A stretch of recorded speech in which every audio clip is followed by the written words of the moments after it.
Good morning friends, welcome to our channel शिक्षा का प्रतीक। Friends, our today's topic is recruitment.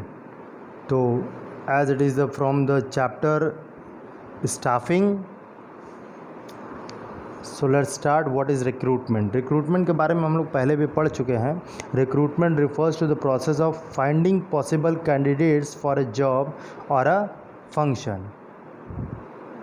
So there are three elements और aspects of staffing के तीन aspect से elements होते हैं। पहला है रिक्रूटमेंट, सिलेक्शन और ट्रेनिंग। तो इन तीनों एलिमेंट्स को हम लोग तीन अलग अलग वीडियोस में पढ़ेंगे। आज हम लोग रिक्रूटमेंट के बारे में पढ़ेंगे, नेक्स्ट वीडियो में हम लोग सिलेक्शन और फिर उसके बाद ट्रेनिंग के बारे में पढ़ेंगे। तो let's start our today's topic recruitment. Recruitment is the process of searching for prospective employees and stimulating them to apply for jobs in the organization। ये हम लोग पिछले वीडियोस में पढ़ चुके हैं कि रिक्रूटमेंट का मतलब जो भी पर्सन जॉब के लिए सर्च कर रहा है, ठीक, जॉब सर्च कर रहा है, ऐसे एम्प्लॉयज़ को ढूंढना और उन्हें स्टिमुलेट करना कि वो आपके यहाँ जो जॉब निकला है उसके लिए वो अप्लाई करें। इस तरीके से अट्रैक्टिव तरीके से आप अपने रिक्रूटमेंट को रखेंगे या एडवर्टीज़मेंट करेंगे, जिससे कि ज़्यादा से ज़्यादा लोग आपके यहाँ अप्लाई करें और आपके पास बड़े से बड़ा चॉइस हो। तो इसलिए एडवर्टीज़मेंट जो होता है वो बहुत ही इम्पॉर्टेंट पार्ट होता है रिक्रूटमेंट का। रिक्रूटमेंट के दो सोर्सेस होते हैं, दैट इज़ कॉल्ड इंटरनल और एक्सटर्नल। सोर्सेस ऑफ रिक्रूटमेंट दो होते हैं, इंटरनल और एक्सटर्नल। सबसे पहले हम लोग इंटरनल सोर्सेस के बारे में पढ़ेंगे। इंटरनल सोर्सेस जनरली दो ही होते हैं, प्रमोशन एंड ट्रांसफ़र्स। तो सबसे पहले ट्रांसफ़र्स देखते हैं हम लोग। इंटरनल सोर्सेस ऑफ रिक्रूटमेंट में first one is transfer. It is concern with shifting one employees from one job to another having similar status and responsibility. इसमें स्टेटस और रिस्पॉन्सिबिलिटी में कोई चेंजेस नहीं आता है, बस एक जॉब से दूसरे जॉब की तरफ एम्प्लॉयज़ को भेज दिया जाता है, शिफ्ट कर दिया जाता है, या एक शहर से दूसरे शहर में भेज दिया जाता है उसी पोस्ट पर, उसी सैलरी के साथ, उसी स्टेटस के साथ, उसी रिस्पॉन्सिबिलिटी के साथ। हो सकता है कि जॉब प्रोफाइल थोड़ा सा बदल जाए, ठीक, लेकिन स्टेटस और रिस्पॉन्सिबिलिटीज़ उतनी ही होती हैं। तो that is called transfer. Transfer कि क्यों होता है, उसके क्या फीचर्स होते हैं, तो आइए देखते हैं। Slide changes duties and responsibility but no changes salary. सबसे पहला फीचर कि ड्यूटीज़ और रिस्पॉन्सिबिलिटीज़ तो थोड़ा चेंज होता है। जैसे सेल्स मैनेजर को हमने ट्रांसफ़र कर दिया, प्रोडक्शन मैनेजर बना दिया, प्रोडक्शन मैनेजर से हमने फाइनेंस मैनेजर बना दिया, तो है तो वो मैनेजर ही, सैलरी उसकी उतनी ही रहेगी, बस उसका डिपार्टमेंट चेंज हो जा रहा है, ठीक। या सेल्स मैनेजर वो आगरा में है, उस कंपनी मल्टी ब्रांचेस वाली है या मल्टीनेशनल है, तो उसको आगरा से कहीं फ़ॉरेन भेज दिया या आगरा से कहीं कानपुर भेज दिया, तो उसको भी ट्रांसफ़र कहेंगे। क्यों किया जाता है, तो जनरली एक डिपार्टमेंट्स में जहाँ एक्सेस एम्प्लॉयज़ रहते हैं तो उनसे सरप्लस एम्प्लॉयज़ को लेकर के जहाँ उस टाइप के, उस स्टेटस वाले या रिस्पॉन्सिबिलिटी वाले एम्प्लॉय की कमी होती है, उसको फुलफ़िल किया जाता है। Filling job position from other department where there are excess employees. जहाँ पे एक्सेस एम्प्लॉई है वहाँ से जॉब पोजीशन को फिल करना। It is called horizontal movement of employees. Transfer can be applied for training of employees for learning different jobs. अक्सर क्या होता है कि जैसे बैंक में देखा होगा कि बहुत सारे टेबल्स होते हैं, बहुत सारे डिपार्टमेंट्स होते हैं, तो मैक्सिमम बैंक्स में क्लर्क और पीओ ही ग्रेड होते हैं। पीओ में जितने टाइप्स के जितने भी मैनेजर्स होते हैं, सेल्स हेड होते हैं, जो भी क्या नाम है कि कैश जो देखता है, लोन देखता है, लॉकर्स देखता है, सभी के जो जॉब स्टेटस होता है वो पीओ ही होता है, पर उनको अलग अलग टेबल पे अलग अलग काम होता है और उनको हर महीने या कुछ समय जब उनकी ट्रेनिंग चलती रहती है तो अक्सर उनके डेस्क को चेंज किया जाता है, जिससे कि वो रोटेशन वाइज सभी जॉब को सीख सकें, ठीक। अगर आपका स्कूल है तो सपोज़ करिए कि जैसे एक टीचर हैं तो उनको पहले कुछ समय के लिए एडमिशन का काम दे दिया गया, फिर उसके बाद एग्ज़ाम का काम दे दिया गया, फिर किसी दूसरे टीचर को एडमिशन दे दिया गया, तो ये रोटेट किया जाता है, जिससे कि हर टीचर जो है हर काम में मीन्स कि हर काम में उसकी अच्छाई हो सके, हर काम में वो एक्सेल कर सके, ठीक है, हर काम सीख सके। तो ये आपके स्कूल से भी एक हमने एग्जांपल दे दिया। Transfer can be applied for training of employees for learning different jobs, does not increase the number of employees in the organisation. एक फ़ायदा इसका ये होता है कि ट्रांसफ़र करके अपना काम निकालने से ऑर्गेनाइजेशन को अलग से कुछ पैसा नहीं देना पड़ता, क्योंकि अलग से उसमें कोई जो है नंबर ऑफ़ एम्प्लॉइज़ है वो बढ़ते नहीं हैं। ठीक, तो नेक्स्ट है इंटरनल सोर्सेज ऑफ रिक्रूटमेंट में promotion. It refers to shifting one employee from a lower position to a higher position. Promotion के बारे में सभी ने सुना होगा, सभी लोग प्रमोशन चाहते हैं। It carries higher status, greater responsibility, better facilities and more pay. कोई भी एम्प्लॉय जो होता है उसको लोअर स्टेटस से हायर पोजीशन पे पहुंचाने को या किसी हायर पोस्ट को लोअर पोस्ट से के एम्प्लॉय से फिलअप करने को प्रमोशन कहते हैं। आइए इसके भी फीचर्स देख लेते हैं। इसमें भी एम्प्लॉयज़ तो नहीं बढ़ते हैं, ठीक, प्रमोशन करने से एम्प्लॉयज़ नहीं बढ़ेंगे, जो टोटल नंबर ऑफ़ एम्प्लॉयज़ है वो सेम ही रहता है, पर ये वर्टिकल शिफ्टिंग है। ट्रांसफ़र क्या था, हॉरिजॉन्टल शिफ्टिंग था। और इससे क्या होता है कि एम्प्लॉयज़ मोटिवेट होते हैं, जब उनको प्रमोशन मिलता है तो वो मोटिवेट होते हैं और ज़्यादा एनर्जी के साथ वो ऑर्गेनाइजेशन के लिए वर्क करते हैं। Advantages of internal sources. Advantages में क्या होता है कि sense of security, it creates a sense of security amongst the personal. कहीं पे भी जहाँ इंटरनल सोर्सेज से ही प्रमोशन या ट्रांसफ़र से ही जब एम्प्लॉयज़ को फिलअप किया जाता है तो उनके अंदर सिक्योरिटी की भावना रहती है कि हमें निकाला नहीं जाएगा, हमारे लिए सोचा जा रहा है, ऑर्गेनाइजेशन हमारे लिए सोच रहा है, तो हम भी क्या नाम है ऑर्गेनाइजेशन के लिए अच्छे से वर्क करें। और उन्हें ये सिक्योर फील होता है, अपना जॉब सिक्योर फील होता है कि हमें मतलब इसमें कोई आँच नहीं आएगी या आगे चल के फ्यूचर में कोई दिक्कत नहीं होगी। एडवांटेजेस ऑफ इंटरनल सोर्सेज में सेकंड है loyalty. Made it builds loyalty among the employees. जैसे हमने बताया ना कि वो ऑर्गेनाइजेशन प्रति और लॉयल होते हैं। और एम्प्लॉय मोटिवेशन, जैसा कि ट्रांसफ़र से तो नहीं लेकिन प्रमोशन से एम्प्लॉयज़ मोटिवेट होते हैं, और कभी कभी ट्रांसफ़र से भी मोटिवेट होते हैं कि जैसे जो एम्प्लॉय जिस डिपार्टमेंट में जाना चाहता है, अपने मनपसंद डिपार्टमेंट है, अगर उसको ट्रांसफ़र कर दिया जाता है उसी में, तो ज़्यादा मोटिवेट हो जाता है बिना कुछ एक्स्ट्रा पैसा लिए। नेक्स्ट है इकोनॉमिकल। इस सोर्सेज में चूँकि आप पहले से सारे एम्प्लॉयज़ को जानते रहते हैं, उनका कोई स्क्रीनिंग नहीं करना होता, उनको ट्रेनिंग नहीं देना पड़ता है। एज़ फ्रेशर को ट्रेनिंग जितना देना पड़ता है उतना, या जो एक्सटर्नल सोर्सेज है बाहर से लोग आते हैं अगर उनको रिक्रूट करते हैं तो उनको ट्रेनिंग देने के बजाय इनको ट्रेनिंग काफ़ी कम देनी पड़ती है। तो ये इकोनॉमिकल सोर्स होता है, इसमें खर्च पैसे बहुत कम खर्च होते हैं। एम्प्लॉयमेंट कंटिन्यूटी, और जो आपका एम्प्लॉयमेंट है, जो भी एम्प्लॉयज़ हैं वो वर्क करते रहते हैं तो कंटिन्यूटी उनके अंदर रहती है। और बेटर रिलेशंस, चूँकि काफ़ी पहले से वो आपके यहाँ काम कर रहे होते हैं तो एम्प्लॉयज़ और एम्प्लॉयर के बीच में बेटर रिलेशनशिप बनते हैं। और प्रमोशन वगैरह जब आप देते हैं तो एम्प्लॉयर्स के प्रति लॉयल जब ज़्यादा होते हैं एम्प्लॉय, तो रिलेशंस भी अच्छे होते हैं। Next surplus and shortage rectified. अब कभी कभी क्या होता है किसी डिपार्टमेंट में सरप्लस एम्प्लॉय हो जाते हैं तो वो भी ऑर्गेनाइजेशन के लिए लॉस है, क्योंकि वहाँ पे जितना ज़रूरत है उससे ज़्यादा एम्प्लॉयज़ है तो उससे ज़्यादा सैलरी देनी पड़ रही है, और कहीं पे कम है तो उस सरप्लस वाले से कम वाले को फिल कर देने से जो सरप्लस और शॉर्टेज है वो दोनों करेक्ट हो जाते हैं। नाउ नेक्स्ट है tool for training. It is a tool for training to prepare the employees for the higher positions. जब अलग अलग जगह पे अलग अलग तरीके के काम वो सीखते हैं तो वो प्रिपेयर होते हैं हायर पोजीशन को संभालने के लिए, प्रमोशन पाने के लिए। ज़्यादा से ज़्यादा जब ट्रांसफ़र पा करके अलग अलग चीज़ें सीखते हैं तो उससे वो प्रिपेयर होते हैं हायर पोजीशन पे जाने के लिए। तो let's recall it, summarise it. The advantages of internal sources, they have the sense of security, loyalty, employee motivation, economical, employment continuity, better relations, surplus and shortage rectified, tool for training. Now I'll move to the disadvantages of internal sources. Disadvantages of internal sources में सबसे पहला जो disadvantage है कि new blood का infusion नहीं हो पाता है। जैसे बाहर के जो लोग अनएम्प्लॉयड पर्सन हैं या जो बाहर की जो यंग जनरेशन है उनको निराशा होती है, वो डिस्करेज होते हैं। क्यों? क्योंकि जब उनके लिए जब सारे जो वैकेंसीज़ है वो आप ट्रांसफ़र और प्रमोशन से भरेंगे तो फिर उनको जॉब कैसे मिलेगी। It discourages the capable person from outside joining the organisation. और कोई कैपेबल पर्सन है, बहुत अच्छा सॉफ्टवेयर इंजीनियर है, वो इन्फोसिस को ज्वाइन करना चाहता है पर इन्फोसिस वैकेंसी ही नहीं निकाल रहा है, तो हो सकता है कि जो अंदर बैठे इंजीनियर से उससे भी बेटर हो बाहर वाला, लेकिन उसे जब वैकेंसी ही नहीं निकलेगी तो वो फिलअप ही नहीं कर पाएगा। तो ये एक डिसएडवांटेज है।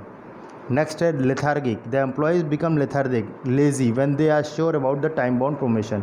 अगर जैसा कि कुछ गवर्नमेंट डिपार्टमेंट में होते हैं कि आप जैसे ही 12 साल पार कर लोगे या 10 साल पार कर लोगे तो आपको प्रमोशन मिल ही जाएंगे, कंफर्म है, ठीक, चाहे आप कोई एग्ज़ाम पास करो या ना करो, आप कैपेबल हो ना हो, ठीक है, आप अपडेटेड हो ना हो, तो उससे क्या होता है कि एम्प्लॉय जो होते हैं वो लेज़ी होते जाते हैं, ठीक, क्योंकि उन्हें पता है कि इतने साल बाद तो हमारा प्रमोशन हो ही जाना है, कुछ नहीं करेंगे तब भी, हम किसी लायक नहीं रहेंगे तब भी। तो नेक्स्ट है limited number of qualified employees, तो sufficient number of persons having required qualification may not be available within the organisation. कभी कभी क्या होता है कि जो ऑर्गेनाइजेशन में क्वालिफाइड एम्प्लॉइज़ तो बहुत होते हैं, पर जो क्वालिफाइड एम्प्लॉइज़ होते हैं जो कि हर पोजीशन को फिल कर सकते हैं उनके नंबर लिमिटेड है, तो आपको बाहर की तरफ जाना ही होगा, एक्सटर्नल सोर्सेज की तरफ, ठीक, इंटरनल से वो सब कुछ फुलफ़िल नहीं हो पाएगा। नेक्स्ट है नो स्पिरिट ऑफ कंपटीशन, इससे क्या होता है कि कंपटीशन की स्पिरिट नहीं रह जाती है, तो इससे वर्क अच्छा नहीं होता है, आउटपुट बढ़िया बेस्ट नहीं निकल पाता है, क्योंकि उन्हें पता होता है कि हम आपस में ही जो इतने लोग रहते हैं उनके अंदर कोई कंपटीशन नहीं होता है, काफ़ी समय से रह रहे हैं, तो उन्हें पता है कि हम ही लोगों में से जैसे जैसे टाइम आएगा प्रमोशन हो जाएगा, ट्रांसफ़र हो जाएगा। तो बाहर से जब कोई एक्सटर्नल सोर्सेज आता है तब इंटरनल और एक्सटर्नल में जो फ्रेशर्स में और जो पहले से हैं उनके में कंपटीशन की भावना होती है कि कहीं ये जो फ्रेशर आए ये हमसे भी ऊपर पोजीशन हमसे पहले ना पहुंच जाए। नेक्स्ट है नो इनोवेशन, जबकि नए आइडियाज़ वाले पर्सन नहीं आएंगे तो कोई इनोवेशन नहीं होगा, ठीक, तो ये ऐसे पोस्ट के लिए सूटेबल नहीं होता है जहाँ पे इनोवेशंस की ज़रूरत होती है, ठीक, कुछ नया करने वालों की ज़रूरत होती है। नेक्स्ट है फेवरेटिज़म एंड पार्शियलिटी, चूँकि अब जो कि इंटरनल सोर्सेस में क्या होता है कि ये बहुत ही ज़्यादा चांस होता है कि जैसे जो अल्टीमेट बॉस है, जैसे सुपरवाइज़र के ऊपर जस्ट मैनेजर है या वो लेबर के ऊपर सुपरवाइज़र है, तो अब लेबर का जो उसको क्या नाम है कि जो भी असेसमेंट करना है वो सुपरवाइज़र को करना है, तो हो सकता है वो अपने फेवरेट लेबर को अच्छा दिखाए, कंपनी में अच्छा रिपोर्ट भेजे, और जो उसका फेवरेट नहीं है उसको ना भेजे, ठीक, नेपोटिज़म को बढ़ावा देता है, मिस पार्शियलिटी को बढ़ावा दे सकता है, तो ये सब चीज़ें नहीं होनी चाहिए, और ये एक डिसएडवांटेज होता है इंटरनल सोर्सेज का। नेक्स्ट डिसएडवांटेज है इंटरनल सोर्सेज का reduction in productivity, frequent transfer and unscientific promotions causes reduction in productivity of the organisation.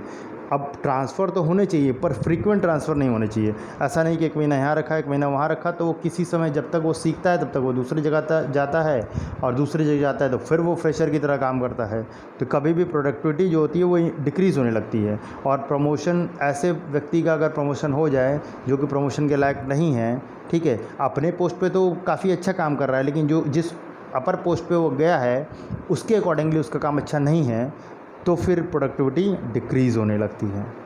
तो let's revise it, recall it, summarise it. The disadvantages of internal sources quickly: no infusion of new blood, lethargic, limited number of qualified employees, no spirit of competition, no innovation, favoritism and partiality, reduction in productivity। इसका आप लोग screenshot लेकर के भी अपने notes बना सकते हैं। Now we will move to the external sources of recruitment। External sources of recruitment में it is refers to the recruitment of candidates from outside the organisation. इसके नाम से ही पता चल रहा है कि जो ऑर्गेनाइजेशन के बाहर से रिक्रूटमेंट हो उसको एक्सटर्नल सोर्सेज कहेंगे। सबसे पहला है direct recruitment. Under this method a notice is published on the notice board of the enterprises regarding the job vacancies. Candidates are assembled on a particular date and the selection done on the spot. ठीक, simple, जिस organisation को ज़रूरत है वो अपना एक notice board जो है अपने ऑर्गेनाइजेशन के बाहर लगा देता है। जितने भी कैंडिडेट्स उसमें अप्लाई करना चाहते हैं वो सब एक डेट को असेंबल होते हैं और उसी में से तुरंत सिलेक्शन हो जाता है। इसको कहते हैं डायरेक्ट रिक्रूटमेंट। नेक्स्ट एक casual callers from waiting list. बहुत सारे एम्प्लॉयर्स जो क्या होता है कि वो अपना एक डेटाबेस तैयार रखते हैं, फाइल तैयार रखते हैं। ठीक, जितने भी लोग जैसे कि जब उनको जॉब की ज़रूरत पड़ती है वो अपने से आते हैं, भले ही कोई वैकेंसी ना निकली हो, लेकिन वो खुद से आते हैं ऑर्गेनाइजेशन में कि हाँ हमें जॉब की ज़रूरत है, हम इस पोस्ट के लिए अप्लाई करना चाहते हैं।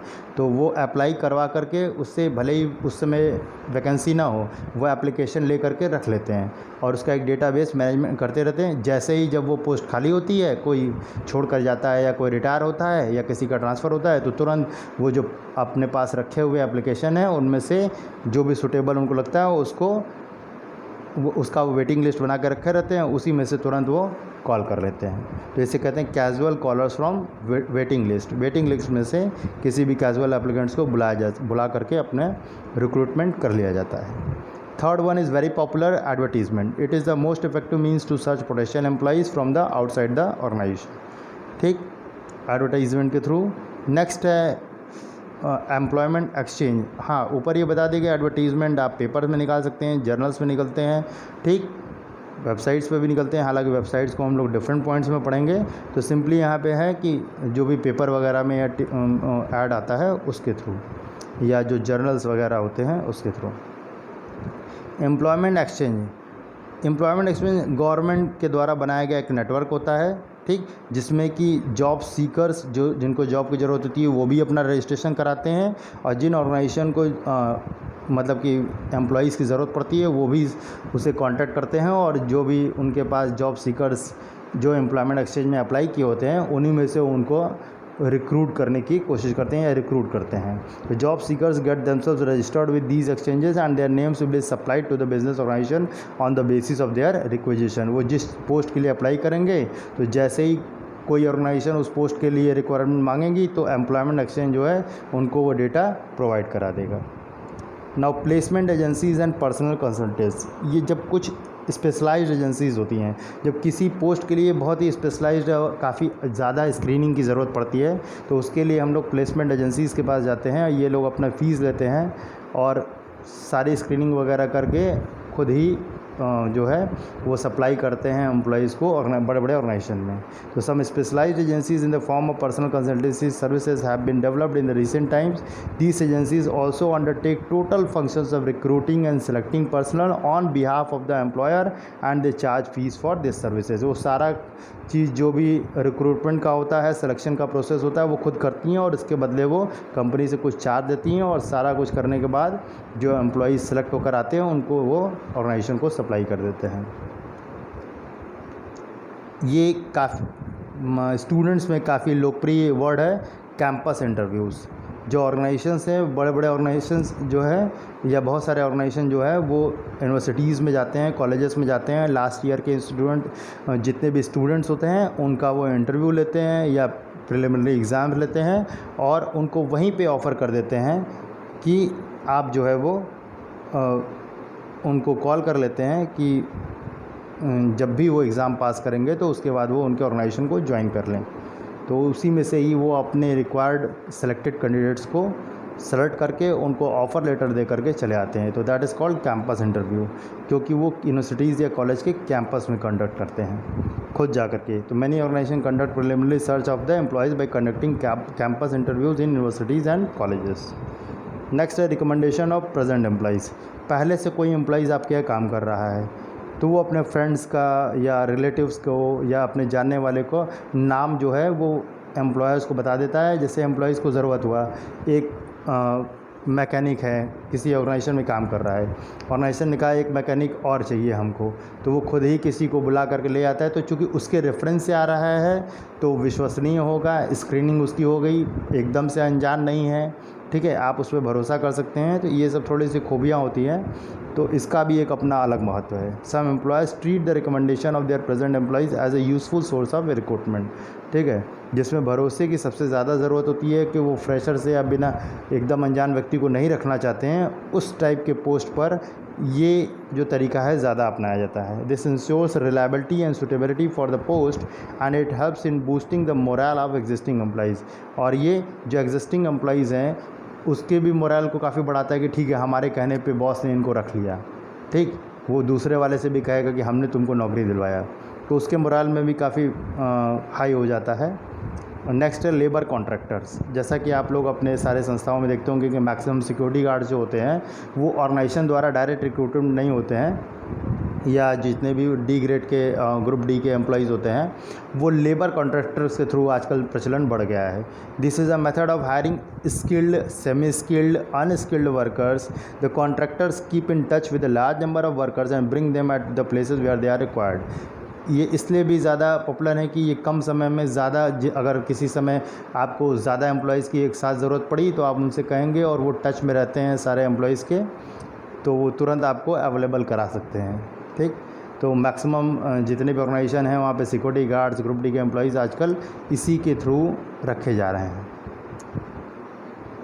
नेक्स्ट है एडवर्टीज़मेंट ऑफ टेलीविज़न। ये आजकल थोड़ा सा ज़्यादा इम्पोर्टेंस पा रहा है कि लोग टेलीविज़न पे भी अपने एडवर्टीज़मेंट दे दे रहे हैं और लोग उसको देख करके अप्लाई करने के लिए आते हैं ऑर्गेनाइजेशन में। नेक्स्ट है वेब पब्लिशिंग।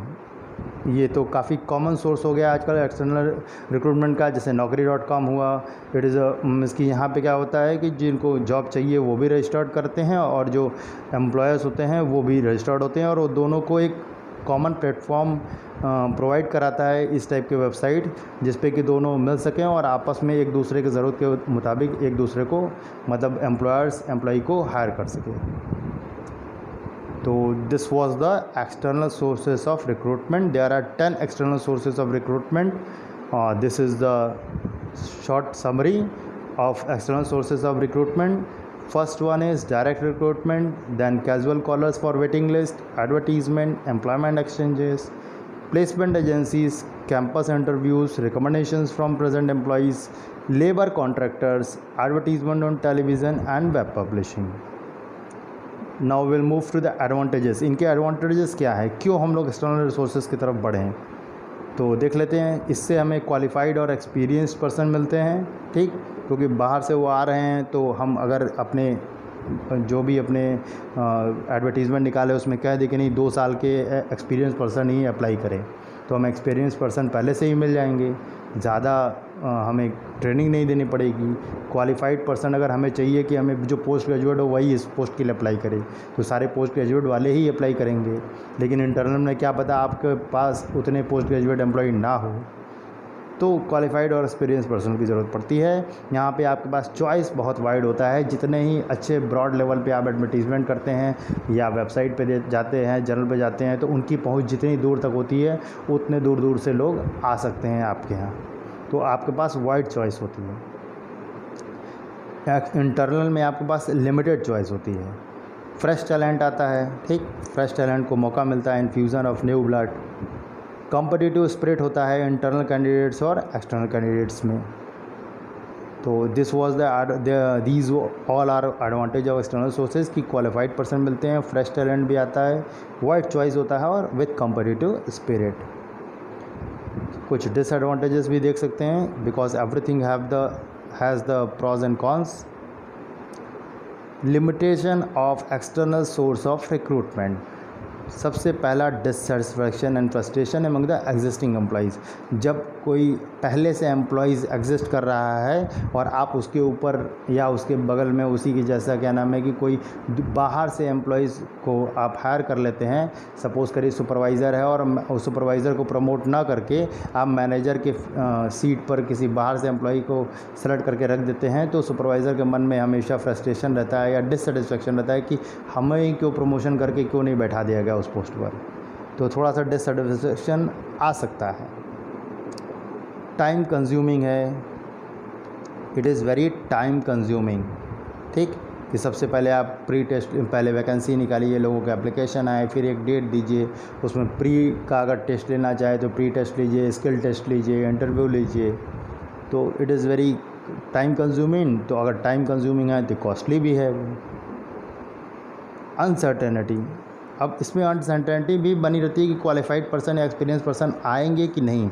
हो सकता है कि ना मिले हमको, या गलती से जो क्वालिफाइड पर्सन में रखा है या एक्सपीरियंस पर्सन तो हमने देख के रख लिया, पर वो एक्सपीरियंस जिस पोस्ट के लिए अप्लाई हुआ उसमें कोई काम नहीं आ रहा उसका एक्सपीरियंस, तो एज अ फ्रेशर ट्रीट हो जाएगा तब तो थोड़ा सा अनसर्टेनिटी बनी रहती है।